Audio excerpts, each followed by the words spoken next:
मी निलेश शेडगे. माझा पाय गेल्या वर्षी जुलैमध्ये फ्रॅक्चर झाला होता. उजवा पाय माझा फ्रॅक्चर झाला होता. त्यानंतर माझ्या पायाला पूर्ण प्लॅस्टर होतं. प्लॅस्टर असल्याकारणाने मी पूर्ण प्रॉपरली पायावरती जोर देऊ शकत नव्हतो.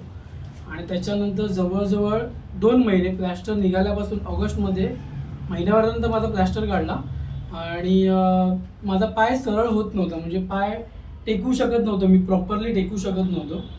पण त्यावेळी माझ्या वडिलांनी सजेस्ट केलं की आरोग्य वेदामध्ये जा म्हणून आणि एकदा पायाला मसाज करून बघ. त्याआधी मी फिजिओथेरपी पण करून बघितली, पण कंटिन्यू 7 दिवस करून मला काही त्याचा फरक पडत नव्हता. मग ज्यावेळी मी आरोग्य वेदामध्ये आणि पायाला मसाज केला, या फूट मसाजवरती मी कंटिन्यू एक 7 दिवस, पण मला दुसऱ्या दिवशीच पाय माझा सरळ ठेवू शकलो आणि प्रॉपरली जोर द्यायला सुरुवात केली होती. त्याच्यामुळे फूट मसाजचा फायदा आहे, खरंच रिअली आहे फायदा.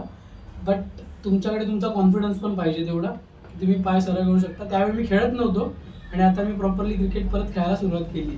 Okay, thank you.